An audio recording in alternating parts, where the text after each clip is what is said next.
Muraho neza bene data bavandimwe,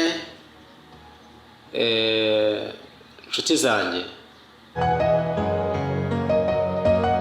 Amahoro ya Kristo abane namwe iminsi yose.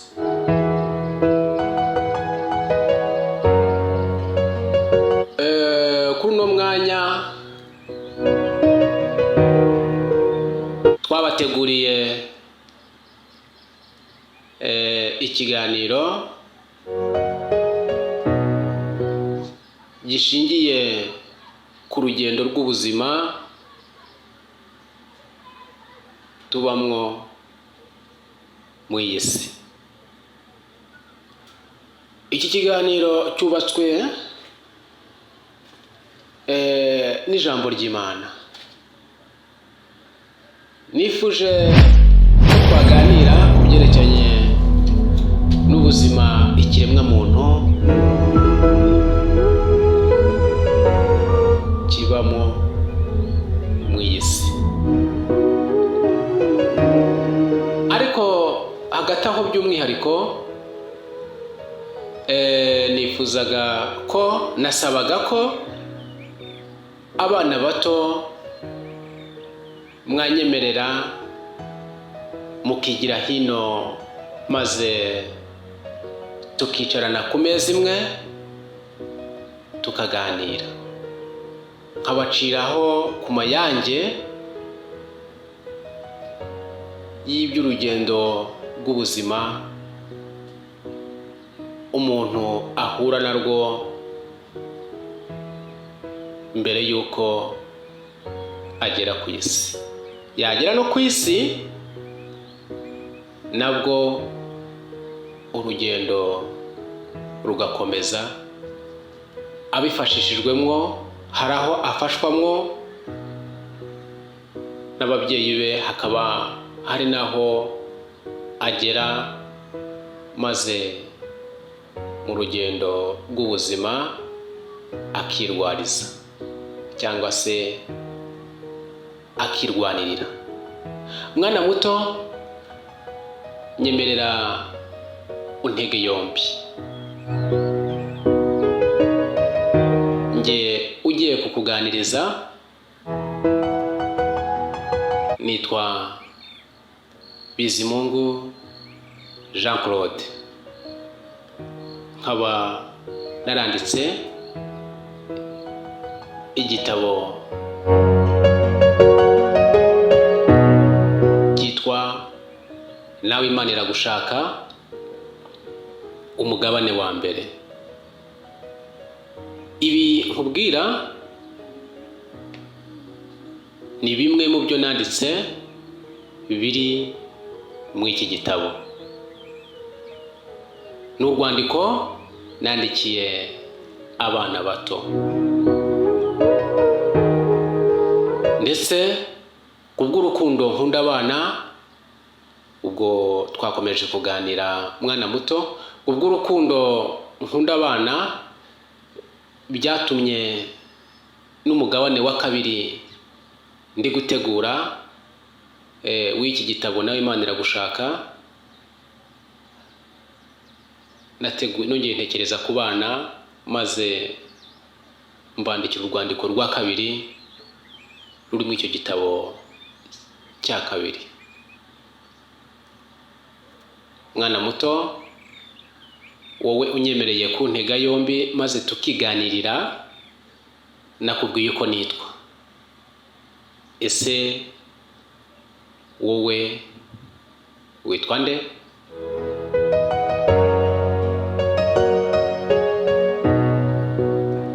Imana iguha umugisha. Maze rero babyeyi namwe, ntibivuze ko mujya kure yacu. Namwe inyunganizi yanyu n'ibitekerezo byanyu birakenewe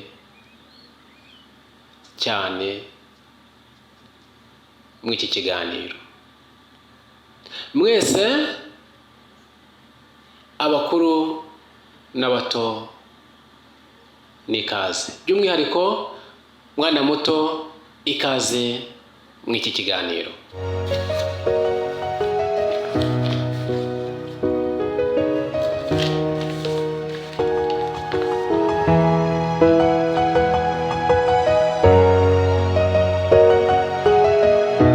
Ijambo tugiye kuganiraho riragira riti urugendo rw'ubuzima bwo mu isi. Topic: urugendo rw'ubuzima bwo mu isi. Bana bato, munyemerere twiganirire ku by'urugendo rw'ubuzima bwo mu isi ducumbitsemo. Ubuzima bw'umuntu butangira ntacyo buri cyo, ntabo turi bo. Uko iminsi igenda itambuka mu nda z'ababyeyi bacu, niho icyitwa ubuzima butangirira. Twese ku isi butangira turi insoro kugeza tugize ishusho y'Imana. Abamarayika, intungane, abaziranenge.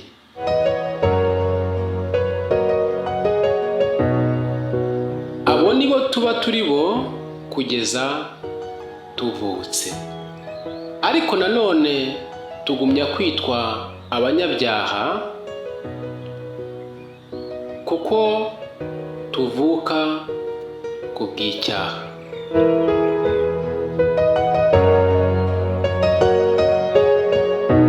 Niyo mpamvu nyuma y'igihe gito twitabwaho n'ababyeyi bacu, maze natwe tugatangira guhangana n'ubuzima bwacu. Aho iwacu mu mbuga twigira gutamba, batwita ibitambambuga. Burya niho urugendo rw'ubuzima rutangirira. Mwana muto, aho twigira gutera intambwe ngo dutore agatege, ari naho dutamira ibyo tutazi, ku matsiko menshi y'ibyo dutamba dusanganira, ari nako dutora byinshi byangiza ubuzima bwacu, tukahatora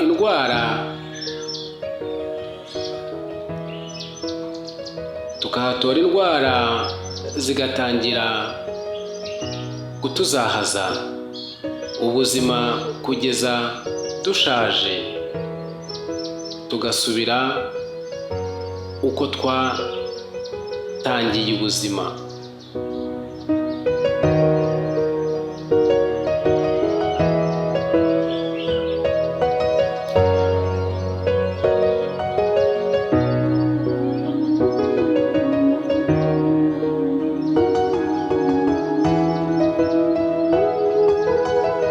Burya ikiremwamuntu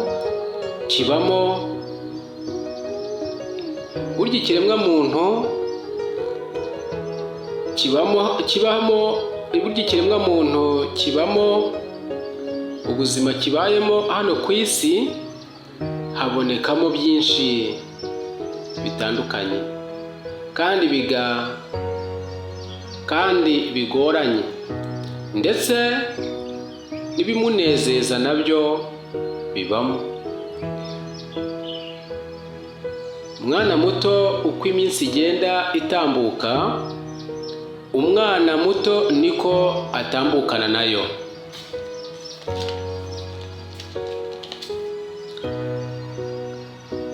Kandi byose kuri wowe uzagenda ubibona ari bishya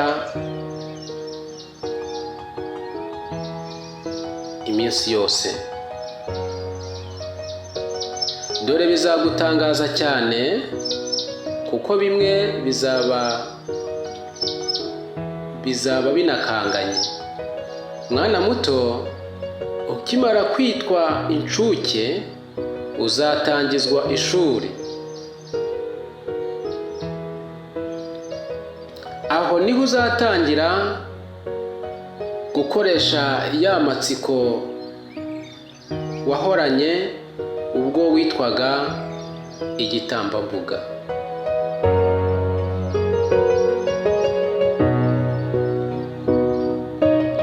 Dore uzahahurira na benshi batandukanye, maze mutangire mwishishanye, mutangire kugira kwishishanya.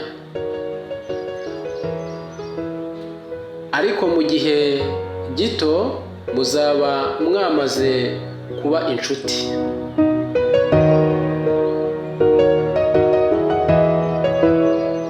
Muri abo bose muzaba mutangiranye urugendo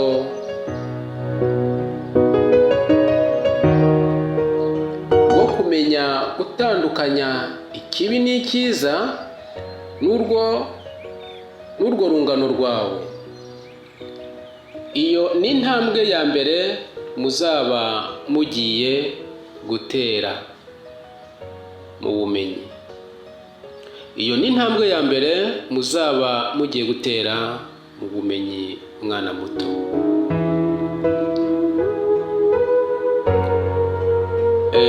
Bw'ibibera hano ku isi yacu.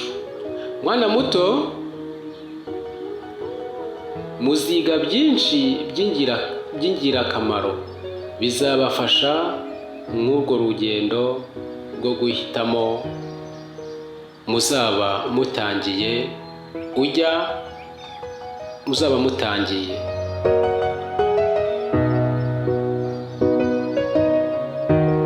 Mwana muto, ujye unyurwa n'ubuzima ubayemo. Uramenye, ntukararikire gushaka kubaho mu buzima nk'ubwa runaka.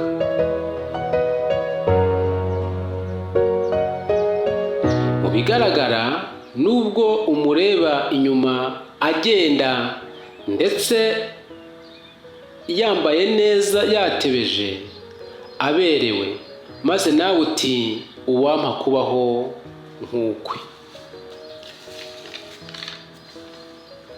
Ntabwo ari byo.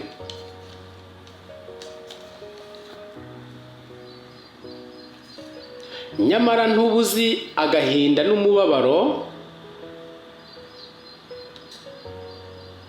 no kubura amahoro yo mu mutima ukuntu byamuzahaje. Mwana muto, burya umutima we uba uhishwemo byinshi, kandi umutima w'umuntu uba kure cyane. Ntabwo wagenda ngo uzawugereho. Uhishwamo byinshi bikamenywa na nyirawo. Mu rugendo rwawe rw'ubuzima ujye uca bugufi icyubahiro ugihe uhoraho, kuko mu buzima bwo muri iyi si tubayemo, tucyambaye umubiri, byose birashoboka.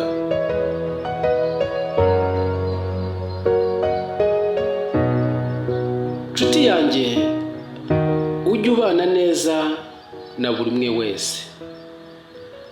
Ujye ukunda gusenga, kuko gusenga Imana yaremye isi n'ijuru birafasha mu buzima.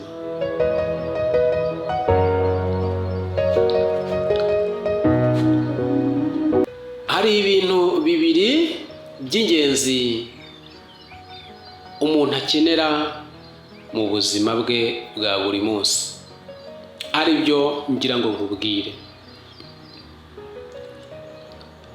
Icya mbere ni Imana. Icya mbere ni Imana. Icya kabiri abantu.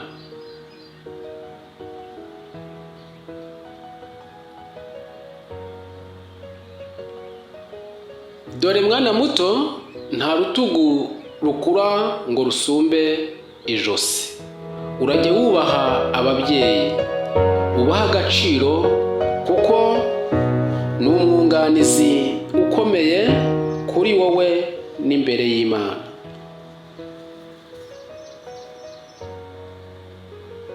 Umubyeyi nageraho ananiwe cyangwa se nageraho ananirwa, ujye umufata umugongo umukomeze. Kubyara nicyo bivuze mwana muto, dore nawe iyo nzira iragutegereje. Ibyo umubyeyi ataguhaye ubwo ntabyo yari afite, wowe uzabyishakemo bidakuyeho kumuha icyubahiro cy'ububyeyi wakubyaye. Mwana muto, uwo muzasangira ku gikombe cy'amaraso, muzasangire no ku gikombe, muzasangire no ku cyansi cy'amata.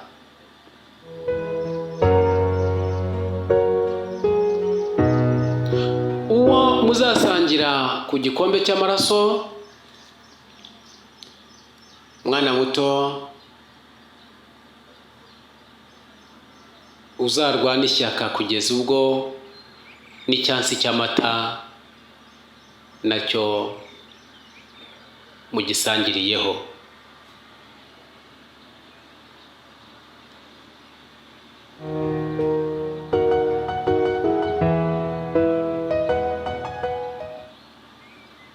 Dore uzakura ube urubyiruko, ugere naho uvamwo umugabo cyangwa umugore, maze wubake urugo. Wowe uzubake inzu yawe maze uyisakare.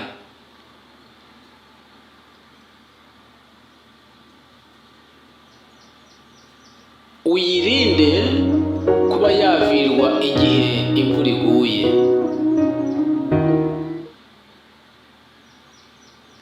Igihe umwanzi wawe aguteye mu nzu yawe, cyangwa se igisuma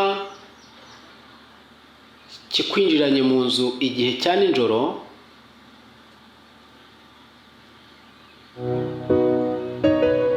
uzamurwanye uko ushoboye. Nakurusha imbaraga,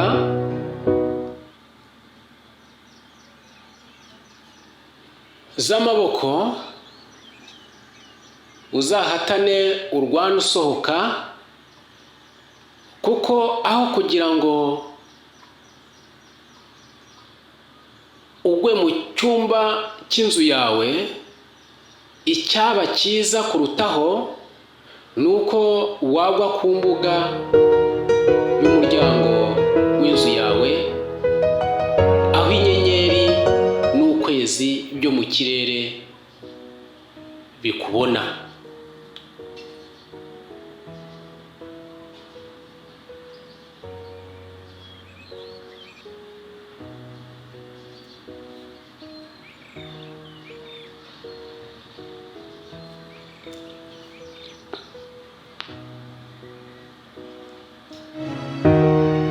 Mwana muto, mu rugendo uzahuramo na byinshi, uzagira inshuti. Gusa ibi nkubwiye ujye ubizirike ku nkingi y'umutima wawe, ntibice mu gutwi kumwe ngo bihinguke mu kundi. Uzagira inshuti nyinshi, gusa izi ndyarya uzazimenye, kandi inshuti nyinshi mwana muto zisenya urugo. Uzarebe iz'ingenzi, izigufitiye umumaro nizo nawe ufitiye umumaro, uba ari bo ubana nabo, nugira amahirwe n'umugisha wo kubasha kubamenya. Hari ibintu bitatu mwana muto biba ku maso y'umuntu, ari byo ngira ngo ngubwire. Icya mbere,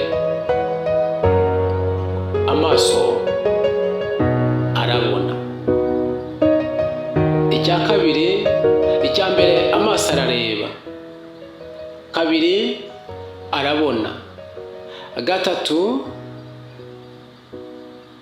gushishoza cyangwa kwitegereza.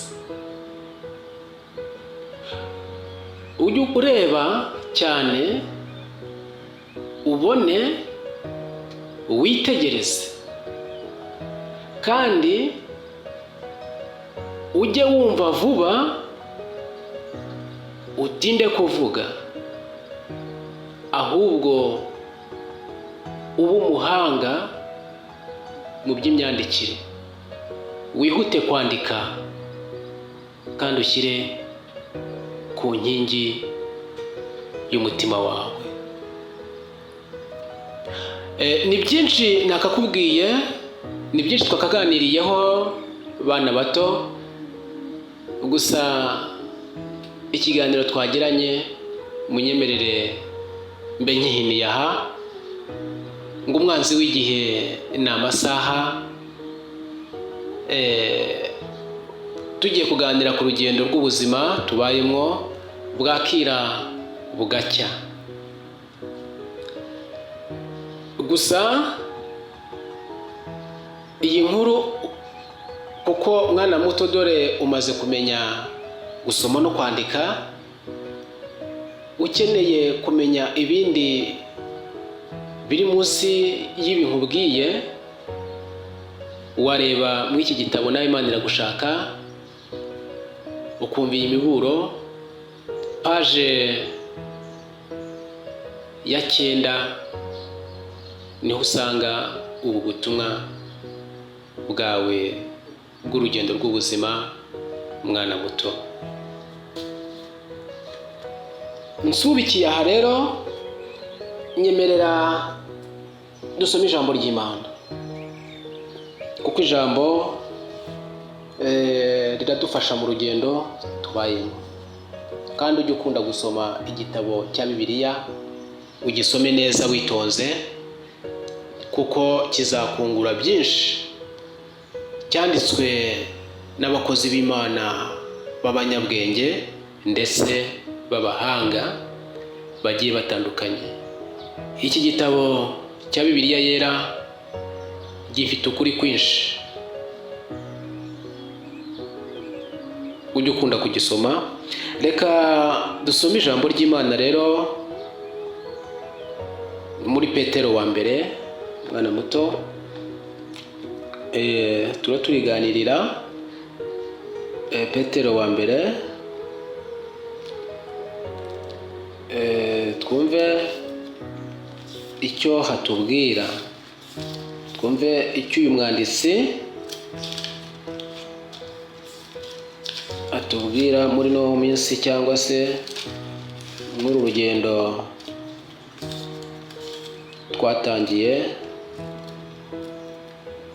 rugana ubwami bw'Imana.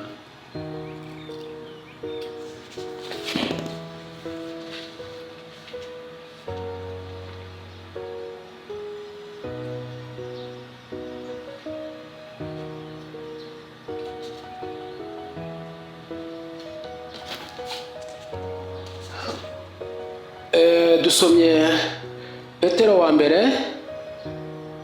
ibice 2, umurongo wa mbere kugeza ku wa 2.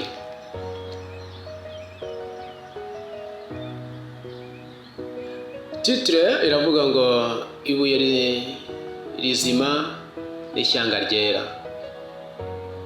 rimwe, nuko mwiyambure igomwa ryose n'uburiganya bwose n'uburyarya n'ishyari no gusebanya kose, mumere nk'impinja zivutse vuba, mwifuze amata y'umwuka adafunguye, kugira ngo abakuza bageze ku gakiza. Niba mwarasogongeye mukamenya yuko umwami wacu agira neza, nimumwegere, niwe buye rizima ryanzwe n'abantu, ariko ku Mana ryaratoranijwe riba iry'igiciro cyinshi. Kugira ngo amen. Wowe wumvise iri jambo ongera ngo amen. Reka nsubiremo, kandi ntabwo bitugwa nabi. Petero wa mbere ibice 2 nibyo tugiye gusomaho, umurongo wa mbere kugeza wenda ku wa 4. Nuko mwiyambure igomwa ryose n'uburiganya bwose n'uburyarya n'ishyari no gusebanya kose, mumere nk'impinja zivutse vuba, mwifuze amata y'umwuka adafunguye, kugira ngo abakuza bageze ku gakiza. Niba mwarasogongeye mukamenya yuko umwami wacu agira neza. 4, nimumwegere, niwe buye rizima ryanzwe n'abantu, ariko ku Mana ryaratoranijwe ribi ry'igiciro cyinshi. Ndafashijwe. Ugira ngo amen. Ncukirije aha, mwakire neza ijambo ry'Imana mwebwe mu nteze amatwi. Imana ibarinde kandi ibagirire neza.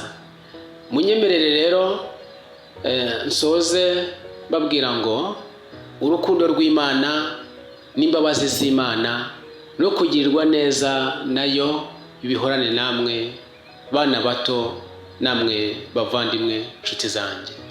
Reka dushimire Imana ko yatugiriye neza, ikaduha umwanya maze tukumva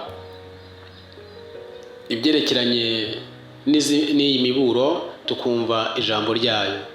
Data twese uri mu ijuru, izina ryawe ryubahwe, ubwami bwawe buze, icyo ushaka gikorwe mu isi nk'uko gikorwa mu ijuru. Mwungeri w'ubugingo bwacu, ndagushimye ndaguhimbaje kuko wakomeje kuturinda amasaha yose atambutse, tukaba tugejeje iki gihe tugihumeka umwuka w'abazima. Ushimwe, izina ryawe rihabwe icyubahiro. Ndagushimiye ko ijambo ryawe ritambutse amatwi yacu, kandi tukaba turifashe turikomeje, tukaba turyanditse ku nkingi y'imitima yacu.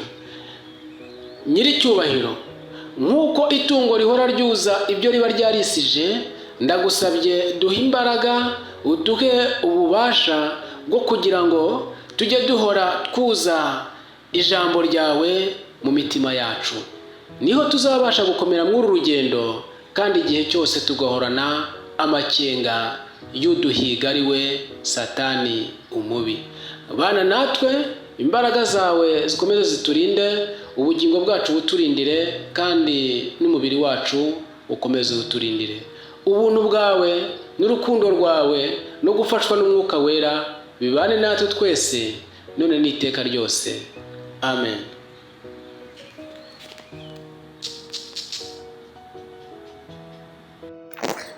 Mwakoze kubana natwe muri iki kiganiro cy'ivugabutumwa, ikiganiro cyiza cyane, ikiganiro kidufasha kandi tucyungukiramo byinshi cyane ku bihereranye n'amahame akwiye kugenga umukristo.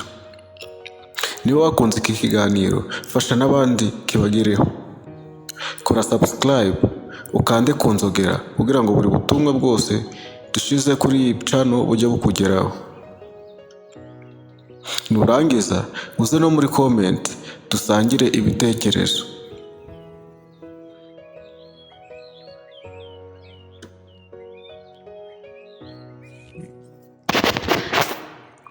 Turagushimiye kubw'uruhare wagize mu gukurikirana iki kiganiro cy'ivugabutumwa. Naho ubutaha.